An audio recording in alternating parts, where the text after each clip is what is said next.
Some people have scars on the outside. Some people wear their scars on the inside. But every scar has a story. Every loss carries love, and every survivor holds a strength they may not realize they possess. Welcome to SOS Stories of Survivors.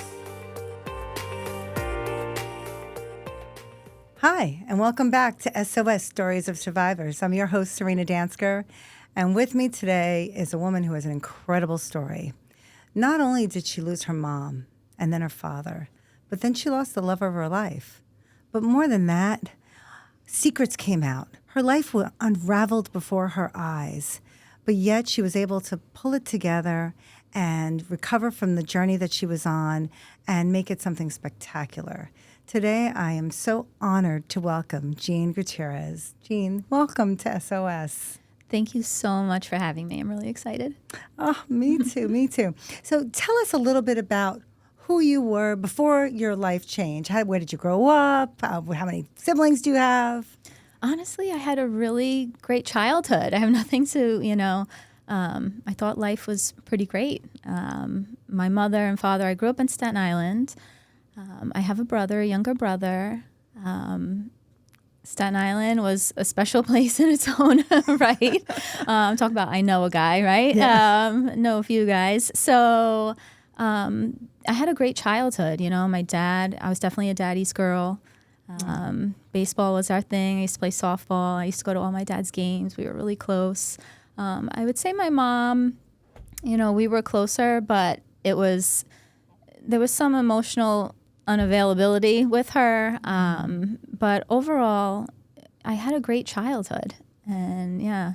Looking back, what did family mean to you then? What kind of traditions did you have? It was definitely Sunday dinners. My dad was Italian. Like that was, we had the spaghetti, meatballs, like that whole brajol, like all that. The gravy. Yes, it was the gravy. So that, but my mother, she was Puerto Rican. So I really had the best of both worlds as far as, food. Let's just say that. But yeah, no, I have a very big family. Lots of cousins, aunts and uncles, and holidays were big. That's awesome. Yeah, it was great. It was great. And my brother, we're close. He's like my best friend. How many years apart are you? We're 2 years apart. So Wow. yeah, he's 2 years younger than me, and yeah, he's my best friend. So. Oh, that's beautiful. That's how it should be, right? Exactly. Yeah. Well, life was good. Yeah. Talk to me about how your life changed. Talk about losing your mom and how that impacted you. How old were you when all that happened? So I was in college, I believe, when she had first. Oh no, it was right after when she had gotten sick. So she battled cancer. Oh, it was maybe over 4 years, I would say. So it was kind of a long battle for her. Through that process, I discovered, my grandmother, her mom had ovarian cancer. So then she had something similar. It was like in the uterus. And I had discovered later on that I was BRCA positive. So that was just an interesting, thing to find out through all that. But she taught me a lot about death. It was interesting. Each person did that had passed. But, she went to hospice, so we knew it was coming. It was more of like a slow, drawn-out thing. And I remember one day we were in hospice, and there was a musician that was coming to the facility, and she was like, I really want to go see him play. And I was like, okay. So I wheeled her out in the wheelchair, and we're sitting there, and she's just staring at him play, and she's so present. And I'm just staring at her. And I'm just amazed at how someone could be sick and knowing that they're going to die any day. And she's just so present in the moment. She wasn't worried about that. And I was just so blown away by that. She had such style and grace in life. And it translated in death as well. So I thought that was just so beautiful. And she really made death seem like such a beautiful thing to me. Was she young? Yeah, she was 56, I believe, when she passed. Yeah, she was young. So it was a lot for us. It was our first really huge huge loss. And your parents were still together when she passed? Yeah, they were still together. And, I was there for the last moments holding her hand. Like, I really wanted to be there. And again, that musician that was there, she wanted him in the room in the last moments. So he came into the room and he was like playing a song for her. And then she took her last breath, and it was just really beautiful. That sounds so beautiful. It was, wow. It was a beautiful experience. And I remember sitting in there afterwards, and I was thinking to myself, okay, everyone left the room, and I'm just sitting there with my mom, and I'm waiting for a sign, right? You're just like, okay, like you see it in the movies and books, and you're just like, okay, something's going to happen. And nothing happened. And I did something in that room. I moved something, or I did something, and I never told anyone. And I always said to myself, if I ever, go to a psychic or go to a medium or something like that, I will know for sure that you are here if you mention this thing. And no one has yet done that for me. No, but before my mom passed, we had a lot of talks, and I'm so grateful for those moments to, say everything that I needed to say to her, and her as well. Because like I was saying earlier, she was a bit emotionally unavailable for me in some ways. So there was a lot of things we had to, talk about. And I asked her, I said, before you pass, like when you pass, I need to know that you're okay. Yeah. Like, what are you going to send me? I need a sign. Like, let's communicate in some way, if there is another side. Right. And she said, I'll come to you as a red bird. And I was like, okay. And never really thought about it after that. And then I had come to learn that the cardinal was, right? That's the symbol of it. Symbol, no idea about that. And later on in my story, that really kind of connects, but I won't spoil it yet. But so just how did the loss of your mom? I mean, because I just recently lost my mom. Oh, I'm sorry. And so it's hard. It's hard. It's is. hard to lose your mother. No matter how old you are. Let me add. How did that impact you? Oh my God, tremendously. It was this feeling of like the person that loves you the most is gone, and when things happen in life, like big milestones, you can't call them. And then you feel guilty for like being happy sometimes. And then you learn that joy and grief can coexist. And it's just, you feel like a part of your childhood is gone. It's hard. It's hard. But they do live on through us, exactly. Right? Absolutely. Absolutely. And you think to yourself, okay, well, what's the best way to honor them is to take care of their baby, which is you, right? Exactly. So, I love that. Oh my gosh. And then you lost your dad after how far? Yeah, it was just a few years after my mom, and this was just he was so lost without her. It was like that typical, broken heart. Oh yeah, right? Absolutely. And I tried as much as I could to be there, because at this point I had moved to Connecticut. So I had started my own life, my husband, my kids, and, my dad was all alone there. And I would go there as much as I could. And I remember he made me dinner, and he was so proud that he did everything, and he had the dishes in the sink, and I was like, I'll wash them. He was like, no, I'm going to do it. And I was like, okay. And he was like, if I ain't going to do it, if I don't do it, ain't nobody going to do it. It was like this, he was the Italian, it was, it was cute. But at the same time, it kind of broke my heart. I was like, oh, he's so lonely and sad, but after my mom passed, and then when he had passed, I found his cell phone when I was cleaning out the house. And he wrote a message to my mom, like a text. And she had already passed, and it was like, happy birthday, to my angel, and heaven. It broke my heart. But he was lost without her. But when he got sick, he got cancer as well. So he had colon cancer. Oh boy. And his was a completely different story. It was a very traumatic, fast ending, we'll say. So he had surgery, and he was feeling good after the surgery, came home, we had him all set up. He was like, I'm good. That night, I got a call in the middle of the night, screaming, in pain. My uncle brings him to the hospital, the local one though, because he should have been in Manhattan, but whatever. This is a side note. So I drive from Connecticut to Staten Island. I get to the hospital. He's screaming in pain, and he's like, Jeannie, help me. And I'm talking to the nurses. They're like, we're waiting for a CAT scan. We're waiting for this. But I just knew something else was wrong. Like, this was not just a simple pain. Like, my dad does not scream like this. This is serious. So I was just really agitated with the nurses. And I'm in the medical field, so I was trying my best to be polite. But at the same time, I was like, something needs to happen right now. He is in pain. Yeah. And he looked at me and he's like, Jeannie, get me the F out of here. Yeah. So against medical advice, I was like, all right. I pulled up the car and got him in the car. Like, in some ways, I'm like my dad in that way. Like, I don't take shit from anybody. Good. And my mom is more the graceful, like that part of me too. But in this moment, I was all my dad. I'm like, get in the car. We get in the car. I'm speeding, swerving through lanes, switching lanes to get to Sloan because that was where his, surgeon was. And as we're driving, he's screaming the entire time. We pull up to the hospital. I get out of the car and he goes into shock.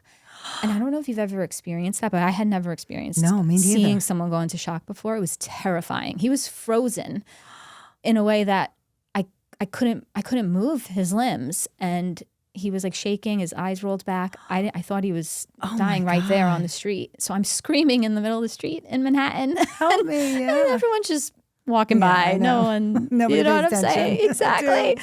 And then luckily there was an ambulance across the street, and they saw me and they ran over, and they like by angels, I don't know, but they took over and they brought him in, and I just like sat in the middle of the street. Like, what just happened? Because I knew that once I walked in there, I was like, this is not going to go well. And that was the decline from there. Was it something went wrong with the surgery? Or? Yeah. So he ended up septic. Yeah. Then it was just downhill from there. And then he was like, it was bad from there. So it was very traumatic. Like, he fought till the end, whereas my mom was so graceful. So, and that's just how he was too. Like how I was saying, my mom was a very graceful, elegant woman, and my dad was like a fighter. He's like, don't take anyone's, true Italian, like. And that's how he was. Isn't that funny? In death as they are in life, right? It was amazing to witness that. And I was like, wow, they've taught me both so much. Little did I know, both of those teachings from each of them were preparing me for what was next. What are some of the lessons that grief taught you during those years? Oh my gosh, grief taught me that it is the greatest teacher. Yeah. It is the greatest teacher. It really strips away like any illusions, anything that you thought was important, right? It's just, it wakes you up. Changes you, right? You transform from that. Absolutely. You're never the same. It changes you on a cellular level. Yes. It's you're never the same. You're never the same. And honestly, though, it's also a gift. I really do believe that to experience pain is a privilege because it really gets you to look at yourself and to maybe make a change or whatever it is, whatever type of pain it is, even if it's not grief, but any kind of trauma, right? Exactly. It forces you to wake up. It does, and to fill that void or that hole with something. Hopefully, you learn to fill it with self-love and good things. But exactly, so many of us tend to self-destruct when we're going through things like that as well. Been there. Oh, I know we're gonna get there. Yes. So let's talk a little bit about how you met your husband and. So I went to Sacred Heart University.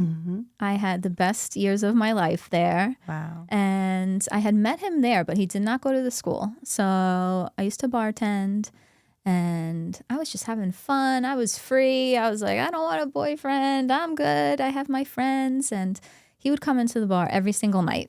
Every night. And he would just say, let me take you out. Let me take you out. And I'd say, no, I'm good. And then he got me with this one line, and I'm like, I still think about that line. He got me, and it was like, I'm going to ask you one more time. Either I take you out and you get a free dinner out of the deal, or we get married and have kids. And I was like thinking to myself, well, as a college student, ramen every night was not a great option. So I'm like, all right, if this guy gives me dinner, he'll leave me alone. We'll just be friends, right? Right. And then that's how I thought about it. Little did I know that we would be inseparable after that. And really? Yeah, he took me on this date, and honestly, everything that could possibly go wrong on the date went wrong. It was the place that he made reservations was actually the wrong place. And then when we got there, it was under renovation. It was actually closed. And then it was started downpouring rain and we're running in the rain and he puts his jacket on me. And I'm like, this dude, I'm like, is he kidding me? He's like, all right, let's run in here. We run into this open door and it was almost as if all the music stopped.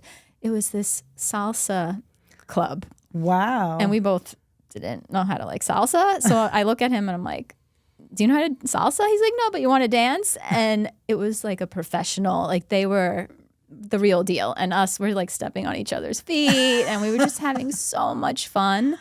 And that's how we kind of knew. It was very like, I don't know. It was like a meant to be type of thing. Yeah. Oh, that's We had a great time. Yeah. So. Oh, and then you got married, and how many kids did you have? Yeah, we had 2 kids. Oh my gosh. So I have a daughter, Sienna, and my son is Hudson. Oh. They're the best, and so. Oh my God. And what was your relationship like with him? We had a great relationship. We were fun and spontaneous. What did he do for work? So he was in recruiting at one point. He was also a break dancer. I need to say that because yes, he was actually like really good too. And he would kind of get sponsorships and bust a move. That was one of the reasons that I gave him a chance to. But he couldn't salsa. Go figure. No, well, there you go. You Yes. can't salsa, you know. But he was a great guy, honestly. Was he a good dad? He was a great dad. And you know, he had his vices. Like he drank. And you know, when I was a bartender, you know, that was an issue. That was when we first started dating. He was drinking heavily. But then I had gotten pregnant and you think, oh, party time's over, right? But Time to grow it didn't up, right? really kind of stick for him. And I was like, okay, what's going on here? But he eventually realized that, okay, I have a problem. Like, I need to handle this. I need to fix this. And it took a long time. But he, you know, went to AA and he did all the things he needed to do. And he was sober for a really long time. Oh, that's awesome. Yeah, no, it was great for a while. Yeah. And then when did things change? What happened? I'm trying to think exactly when. I would say after my son was born, he was doing great until he had an injury. So he tore his bicep tendon. Oh. And he had surgery, and then he was put on pain meds. Oh, boy. And I don't think we realized the power of them at the time. This was before it was really spoken about. Yeah, and a thing. opioids. Yeah, we didn't become a thing until... You didn't realize how powerful they were. Huh. So for a long time, I didn't know what was going on. It was kind of hidden. Yeah, I really don't know exactly how long, to be honest. But you knew something was changing. You Yes. could see shifts in his personality. Absolutely. Because when, you know, you once an addict, I mean, it's you kind of see those telltale signs. And Yes. and then they feel guilty about it, too, and they start to hide it a little Yes, bit. absolutely. Was he still working with his He injury? was working, doing everything. Really? That's what was so kind of confusing about it because, well, I was working too. 2 kids working. Like, I barely saw him. Yeah. You were living the dream, right? Yeah. I was like, okay, you know, we really had our own lives, like just trying to pay bills and, you know, be with the kids. And we didn't really have too much alone time. But I did know something was off. I could tell. Yeah. But when I confront him, it was, you know, denial. And, you know, what else? Right. What are they going to say? Exactly. So, you know, you're married, you've got kids, you're working, you've got a full life. Things are, you know, I'm sure crazy with the children, getting them to their sports. And was he a hands-on? Did he help you with very. that too? Yep, very. And so, you know, you don't realize that something's wrong until what happened? Ooh. So we had just closed on a brand new home. Okay, so my parents both passed and things were finally starting to turn around for me. I was like, oh, you know, we're going to buy a new home and this is going to be great. And we were moving the boxes. It was in like a storage unit situation, but he had to get on a flight. He had to leave for a business trip. So he's like, listen, the movers are going to get here. They're going to help you and you guys will figure it out. And I have to get this plane. So he gives me a kiss goodbye in the storage unit. It's like, it was just the two of us. It was such a I don't know, when I look back, it was kind of an eerie space. You know, there's nothing around us. It's just boxes and storage units and it's just me and him. And he gives me this kiss and I immediately knew. I was like, he's using. And I was like, what do I do?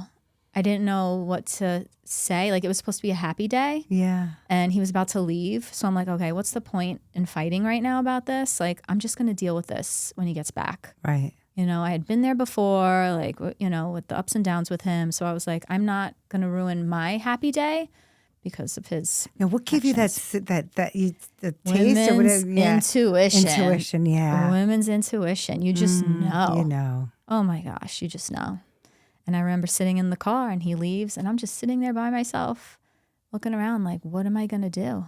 Yeah. You know? It's so heavy because there's so much riding on the relationship and you're fully invested in it. And when the other person isn't, you know, they pretend to be, it's really, it's hard. Yeah, you love them so much. You want what's best for them. You know what they can be and their potential, right? But he just, he had his demons. So it was hard. And, you know, you try to be strong for the kids and I wanted so badly because I don't know if this was because of my family, how I grew up. We were just loyalty and we were together, you know, my parents were together for so long, like they stuck it out no matter what. Right. And I felt this almost like I had to do that too. I had to hold this family together. I have to keep us together no matter the cost. Right. I don't know why I put that on myself, but that's where I was at that time. Yeah. So. Oh my gosh. So the movers came. Yes. They helped you with the boxes. You get into your new place. Beautiful house. Oh my gosh. It was so nice. And then a couple days later he comes home? Yeah. Not exactly. But so a few days later, a neighbor across the street, or actually around the corner, she comes over to me. She's like, hey, like we're doing this, you know, girls' night. You should come. You're new to the neighborhood. You can meet everybody. So I was like, oh my God, you know, that would be great. Yeah. And I was like, I'm going to go. So even though there was boxes everywhere, I was like, I'll deal with it later. And I go, and it's around like maybe 6 o'clock at that point. And I realize, my husband hasn't called me. And he usually would call me before he'd get on a flight. But I was like, all right, maybe he's just rushing and busy. I really didn't think anything of it. I was so busy unpacking. I really wasn't worried about what he was doing. And then suddenly my phone starts buzzing. And it's an Arizona number. And that's where he was for his business trip. And I think to myself, he's supposed to be home at this point. Why am I getting an Arizona number? I'm like, what did he do? Yeah. I was like, what happened? And then it started buzzing that I had a voicemail. So I was like, something told me to just like go inside to check this. Don't check it here in front of everybody. So I get up, I go inside this woman's house that I don't even know. And I'm like in her kitchen or dining room. And I check the voicemail and it's like, this is Detective so-and-so. I'm looking for a Jean Gutierrez. And I'm like, what the hell did he do? Right. I'm like, he got arrested. That was my initial thought. So I immediately called the number back and the detective answers and he's just so matter of fact. He's like, is this Jean? And I'm like, yeah. And he's like, we found your husband dead in his hotel room. Oh my God. And I'm like, how do I know you're real? Like, I thought it was a joke. Right. I was just so in shock. And the way he just dropped it on me like that, it was so jarring. And he was like, here's my badge number, whatever I need. You know, he answered my questions, but everything was like, wah, wah, wah, wah. It was like that like hole of anxiety that you're going down. Yep. So that's what was happening. And I was like slowly like collapsing to my knees. Like I couldn't even control my body. Yep. I know that. Oh, it was crazy. And I'm in this woman's house. And I'm like, and you don't even know. So you're not even friends. You don't have parents to call. Yeah. You know, it was wild. So I was like, I got to get out of here. Wow. So I just got up and walked out. I didn't even tell anybody I was leaving. I just left and I started walking home. And the walk home, when I look back now, it was like such a poignant like moment. I call it like the liminal space, right? You're in this space in between timelines, like my old life. And then when I get back to that house and have to tell my kids what I just heard, like this is going to be my new timeline. This is the what a new great space. way to put that. That's what Wow. it felt like. It was almost like as I was walking, like no birds were chirping. It was so quiet. There was Surreal, I felt right? in this weird portal almost. It was so strange. And you would think I would be crying or in hysterics. I was so calm. I was just walking so slowly and Just digesting thinking, it all. yes, you like know, absorbing it. thinking, what am I going to do? What am I playing things out? Like, what happened to him? Like, what is happening right now? The whole thing was just, Your life is just flipped on its side. And yes, it was crazy. So I knew that once I walked through that door, I was like, okay, my life is not going to be the same. And yeah, going in there, my kids immediately knew. They immediately knew. by the look on your face. They were like, where's dad? And I was like, I need 1 second. And I ran outside to the backyard and I called my brother. I'm like, you know, Junior died. Yeah, I'm like, your you need to brother, get here. right. And he immediately came. But yeah, telling them was probably one of the worst moments, if not the worst moment of my life. Yeah, their screams are like forever embedded in my brain. Yeah. Oh, honey, I'm know. so sorry. Thank Oh you. my Yeah, it's gosh. okay. So, you know, what happened next? I mean, did you had to get the body brought Right. in and flown in? And That was kind of where I feel like divine intervention started, you know, really helping me out. One of his friends that I had never met before that lived in Arizona reached out to me and I needed someone to identify the body and I did not want to leave my kids. No. I was like, I'm not doing that, you know? So he offered to go and get his belongings and identify the body. And like, I had never even met this guy. It was just, he was an angel sent to me. Wow. I really believe that to this day. And then he flew in from Arizona to Connecticut or to New York and then got his car for me because the car was at the airport, brought all his things back to me. And, you know, these days were a blur at this point because we didn't know what happened to him. And the detectives weren't really giving me much information because they said, you know, it doesn't seem like anything, no foul play, there's no drugs, there's no nothing. You know, he was just found like kneeling almost like as if he was praying at the end of the bed.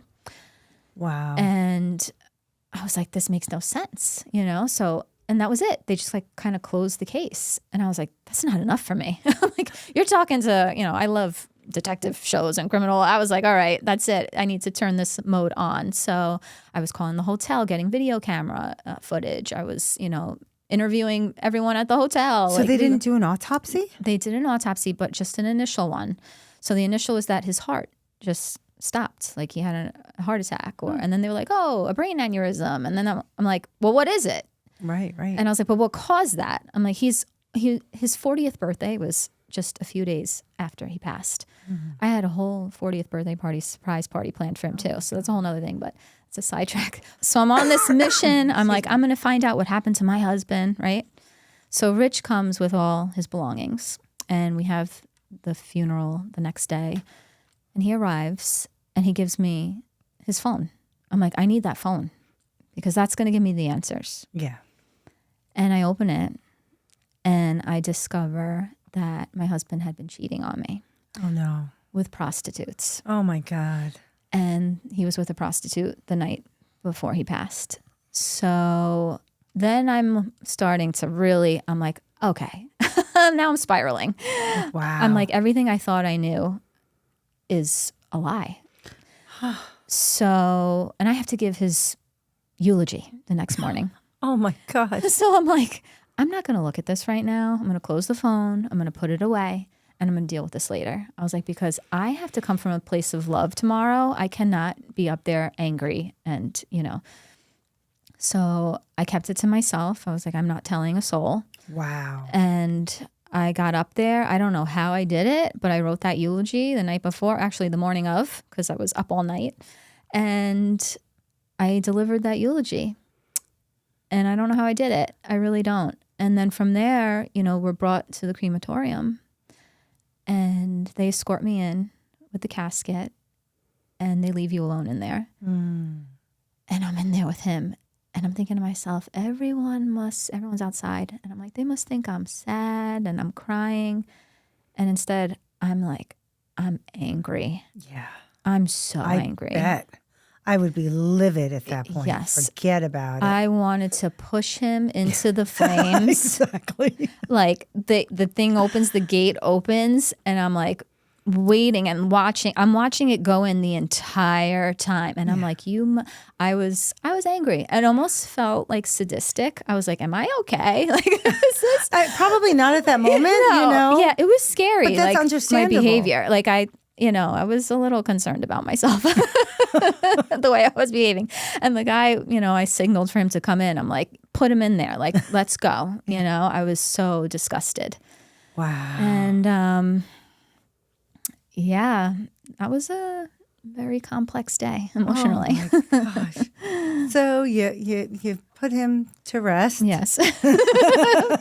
Yes. And then, your kids are getting back into school and life is going like it was always. Yeah, I guess, kind of for them. I tried to keep things as normal as possible. They were so amazing, my kids, honestly. They were so amazing.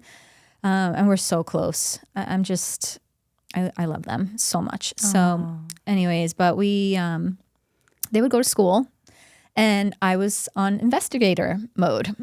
Right. So I started going through his Venmo. I started going through it. So mind you, remember, I'm in this brand new home. I don't know how I'm going to afford it now. Okay. Right. I'm not working at the time. Did he have life insurance? No life insurance. Oh, boy. So scarcity mode is all-time high at this moment. I'm like, what am I going to do? I don't even know if I could keep this house. Right. So I'm going through his Venmos. I'm finding all these drug dealers that he's buying stuff from. Oh, okay. no. So I become this vigilante, so to speak, and I start going out and knocking on these drug dealers' doors. I'm going into but you're a really woman bad neighborhoods, bad areas that I shouldn't be in. Yeah, no doubt. Oh my God. And I'm knocking on the doors and I'm like, give me my effing money. You are a badass, Jean. Oh my God. I was insane. I had no fear. I just did not care what was going to happen. I felt like I had lost everything. I was like, what more could happen to me? Let me do this. Oh my gosh. And in some way it was like, it made me feel alive because I felt so numb inside. I don't know. And it was almost like I'd get back into the car. They would give me the money too. I think they thought I was just absolutely insane and they would just like, take it. I was like, okay. Yeah. And I'd get in the car and then I'd like spark up a cigarette and just be like, yeah, it was like this satisfaction. And that's what I was doing for quite a while. Wow. Until I hit this breaking point where there was this one guy, I'm calling him and I'm like, give me my money. And he was all nervous and he's like, I'm so sorry. I'm the dog food delivery guy. And I go, oh my God, I'm so sorry. I thought you were my husband's drug dealer. It was just like so insane. And that was in the moment I was like, okay, like, what am I doing? Yeah. This is insane. I was just pushing. I just didn't want to face it. It was the discoveries you were grieving. Yes. And this was, I had to blame someone. Yeah, I had to blame someone. I had to blame someone. I couldn't blame him. I couldn't yell at him. I needed and you to couldn't put make it somewhere. sense out of the two realities that you're now faced with as well, right? Exactly. Oh my God. So the man you loved, the secrets he kept from you, and then trying to live the life that was kind of pulled out from under you. Yeah, I really lost my sense of self and my identity. Like I really didn't know who I was anymore. And it was a really scary, dark place. And then COVID hit after that. So when I was like, okay, I'm going to stop chasing drug dealers and try to focus on myself and the kids. And then COVID hit. So I was like, okay, I'm really forced now to sit with my emotions and what has happened and really accept this. Yeah. And that's when I started to explore spirituality. I became obsessed with death. I was like, okay, what happens when we die? I can't hear, oh, they're in heaven. Mm-hmm. Oh, God's always with you. Oh, I couldn't hear it. It wasn't enough. It wasn't enough. And I just was like, okay, I'm going to figure this out myself. I'm going to figure out all the secrets to the universe, right? That was like the mentality I had. I was like, okay, I'm doing this. So I dove into just spirituality. I was watching documentaries and learning about Buddhism. Were you raised Catholic? Or I was, yes, very Catholic. So I went to Catholic school and reading the Bible, rosary, all that stuff. Right, and I still am strong in that. Like I'm wearing my Mary and my cross but I needed more. It wasn't enough. It just wasn't. And I just started to explore death and where we go and, getting my hands on any book I could. And I was meditating every day. I was just doing the things that I felt, were going to calm me. You mentioned that you sought out mediums. I did, yes. Mediums, everything I could to feel like I could connect to them. Mm-hmm. And I did have a dream about my husband, although it was just his voice, but he apologized. He was like, I'm sorry. And that's all. It wasn't him physically, but so I was, meditating every day, really working on like inner child healing. I was discovering all these really great modalities and exercises to do to connect with myself again and figure out who I was. Wow. And I had this really profound experience during a meditation where I heard a voice, and it was a man's voice. It wasn't my own voice. And it was saying like, this isn't happening to you. Because I was in such this victim mindset at that time. It's happening for you. It's happening through you. And I just keep hearing through you. And I'm like, what does that mean? Yeah. And it showed me this red thread. And it was like glimpses of all like moments in my life that like connected, almost like synchronicities. And when I came out of it, there was just this knowing of, I asked for this on some level. Like this was supposed to happen. And it changed everything after that. I was not the same after that. I was like, everyone's going to think I'm absolutely insane because, it's COVID. We're all doing crazy things. And I couldn't go back to normal life after that. I just couldn't go back to a normal job. Like I was an ultrasound tech before, all of that and in the medical field. So I'm very like logical and scientific in that sense. So for me to experience this was unlike anything I could have ever. I was like, I'm losing my mind. I really lost it. Oh, God. But now doing the work that I do, I understand what it was trying to tell me all along, that it was, happening for me and through me. It's a journey. Yeah, right? absolutely. It's to share, this story is so much bigger than me. And it was always meant to be shared so others can feel seen or heard. And How did you discover sound healing? Yeah, so that was an interesting thing too. So like I was saying before, I'm an ultrasound tech, and that's healing frequencies, right? It's frequencies in some way, right? Sound frequencies. Right. And I was invited to a sound bath by a friend. I was like, what is that? I don't even know what it is. But I was at this point where I was saying yes to everything because I just wanted to find out who I was and just try new things. And so I went, and I had the craziest experience. I started crying. I was like, what is happening? It was just these emotions were coming up, and it was so beautiful and like cathartic. It wasn't triggering as far as the emotions coming up. It just felt peaceful. Like it was lifted off of me. Wow. So then I became like, okay, the science part of me was like, what just happened? I need an explanation for this. And then I really like researched it, and a class came up for it. I was like, you know what? I'm going to take a class. It's funny how those things just come. Exactly. And then I'm there and I'm like, I feel like I was always meant to do this. Yeah. It was just like spirit kind of guiding me. Wow. And it's, looking back, it's just so wild to see. But when you're in it at the time, you don't realize what's happening. Oh my gosh. Now, you had said that there were signs from your mom. And so I want to hear about that. And I'm just going to follow that up with the questions. Did you get signs from your dad? And did you get signs from your husband? Yes. So my mom, how she said the red bird. So the house that we had bought, that new house, was on Cardinal Street. Oh my God. And as soon as I saw it, I was like, that's the one. Yeah. That's the one. And it's so crazy because my husband didn't even sleep a night in that house. It was almost as if he wasn't meant to be there. And it was a new start for me and the kids. That's what I believe now, knowing what I know. Mm-hmm. And my dad, I feel like he kind of saw what was going on with my husband. And he was like, oh, no, you're not going to do that to my daughter, you know, and kind of handled it. But so after my husband died, a friend of mine who's very intuitive, she called me and she was like, I had the craziest dream, Jean. I need to tell you about it. And it was basically my husband viewing his life on a screen, right, like a movie screen. And my dad was there yelling at him, you did this, you did this. And my mom was above them with like angel wings, like observing the whole thing. And my dad's looking at her like, is this okay that I'm doing this? That I'm yelling at him?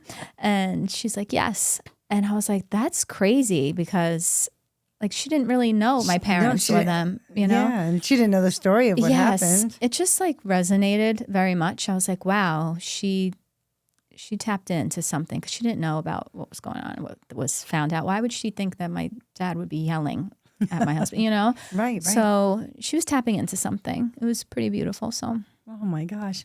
And talk to me about hypno breathwork. Oh, I love it. This is a new modality that I'm really into. So sound has kind of led me, you know, I love holding space for others. And yeah, so I love holding space for others. And as I was doing the sound healing, breath as another class that someone, you know, told me to come to. So that was something that I attended, had a profound experience. And I was like, I want to incorporate this, but I love the subconscious. I'm really drawn to like really deep emotions. I feel things so deeply. That's just the way I am. And I became kind of fascinated with the subconscious and our self-limiting beliefs. And when I was healing on my own, and I was doing inner child healing, it was a lot of subconscious. So I really wanted to hold space for others in that way. And it was funny because I couldn't find hypnosis and breath work. It was separate, right? So breath work was one thing. I was like, okay, who can I be my mentor for that? And then I was finding hypnosis. Who could be my mentor for that? And I was going to take 2 separate courses. And then what's wild is, I guess you know how your phone listens to you. Yeah, of course it does. And then I get this, you know, message, and it was like, hypno breath work. I'm like, what? Like, that's perfect. Yeah. And it's this girl, Francesca, who is the founder of it, the creator. And I messaged her, and, you know, I took her course, and it was amazing. And my synchronicities with her are pretty wild too. We have a lot of common friends that we know, and it just, spirit guides you. And if you're just willing to say yes and take the chance and take the leap, it's going to meet you halfway. And it's been amazing. So I love hypno breath work. It's so powerful. It's not your typical breath work. Because we're really diving into the subconscious and really breaking those self-limiting beliefs you have about yourself, so you can heal like we all deserve. We all deserve healing. It's so important to do that, to give yourself that chance to heal, because it is a journey, and it's hard, and we've all been through so many things. How do you help others today transform their pain into purpose? Honestly, it's just holding space for them. It's just letting them be seen. You know, I found on my journey that the deeper I was able to go within myself and my healing, the greater the capacity for me to hold space for others. Wow. Because there's just no fear. Nothing that you've been through is going to scare me away, because I've been through it. Oh, yeah. And I've been to the depths of it, and I've sat with it, and I've, you know, I became friends with it basically. So, you know, when you're going through something and you're feeling shame or you're feeling whatever it is, like I see you. Oh. I truly see you. And that in itself is so healing for people, to just be seen. Wow. And that's the power of it. If you were looking back now, what would you tell the version of yourself who was in that darkest part of their journey? Oh my gosh, yeah. Pour the love into yourself. I say that all the time. Everyone always asks me, how'd you get through it? How'd you get through that? It's you got to be selfish. You got to pour the love into you because you're pouring it into everyone else and no one's reciprocating, right? And it's just draining your energy. So you got to put it back into you. And then when others are around you, it's more of an overflow as opposed to it being drained, right? So yeah, during that time, I signed up for ballet lessons again. I was drawing. I was rollerblading. I was doing things that I loved as a kid. Yeah. And the joy in that, it was so healing. That's so important. It really is. Finding your soul's purpose, I think, too. And you find that along the way. What surprised you most about your healing process, your healing journey? Ooh, what surprised me most? Honestly, I think that it's really it amazed me how strong I was, like how much I could handle. Like I really thought my life was completely over. Yeah. And it's amazing how resilient we can be. It sure is. My God. What do you want listeners to know if they are struggling right now, or perhaps in the midst of their own grief or finding themselves where you were in your darkest moments? Yeah, you have to give yourself grace. I remember, some days I was in bed all day.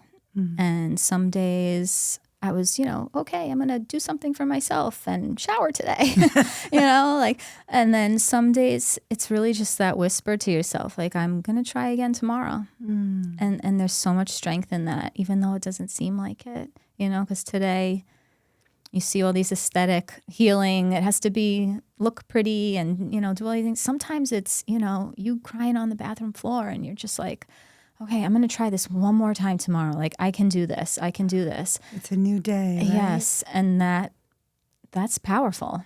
What gives you hope today? I'm excited. I'm hopeful for what I've learned through this process and how much self-trust I have in myself now, because that was one thing that I lost after everything I found out. I didn't trust myself anymore because I was like, how could I have this go on and not know? I've been with this person for how long, right? So I really needed to build that trust again. So it's really creating these rituals for myself every day. Like, okay, I'm going to, do yoga, or I'm going to meditate, or I'm going to journal, whatever. I created these rituals, and then making those promises to myself really made me trust myself again. I love that. And now I know that no matter what comes my way, I can handle it. Yeah. Because I trust myself and I know what I can handle, and I know that everything is ultimately for my highest good. It's freeing, isn't it? It is. It is. It's like, okay, this isn't happening to me. Like, it's for me. It's for you. It's happening for you and through you. It absolutely is. And that message, seemed so confusing at the time, but now it's just so profound to me. And I love that. I'm going to flip the switch a little bit, and I do a thing called the lightning round, which I just ask you for one-word answers or your first thoughts. And how about what does resilience mean to you? Surrender. So important, learning that, right? Yeah, because you think it's the opposite, really. You think it's this push, we got to push, and keep going, keep going, keep going. And I learned I needed to surrender. I had to release control. I love that. It's so true. Yeah. And it's so hard to do because a lot of the times we are control freaks, self-proclaimed control freaks. Absolutely. Absolutely. Yeah, I learned so much more from acceptance than I did control. So, wow. How about a book that changed your life? The Untethered Soul. Oh. That was the first book that planted the seed for me in spirituality. It was after my mom died, and I read that book, and I was like, oh, okay. It was almost like spirit was calling slowly every time, the universe whispers until it screams. Yes. And I was getting those whispers, but life was happening. I couldn't. Life is busy. Exactly. And noisy. Then it was like, exactly. And then so it was like, okay, now your dad's going to be gone. We're going to whisper again. And it didn't work. So, all right, now the doozy. So it really, Wow. How about a daily practice that you can't live without? My mornings of peace and quiet, 5 a.m. I am up. It's before the world wakes up, right? Before the chaos of the day. And it's really just, either whatever it is. It could be just sitting in silence on the front porch, grounding with my feet on the earth. Or if it's really cold, then I'll be journaling, reflecting, a little meditation, breath work, whatever it is for that day. I don't choose one and that's it. I'll rotate them, but it's definitely my morning, that 1 hour or two. I love that.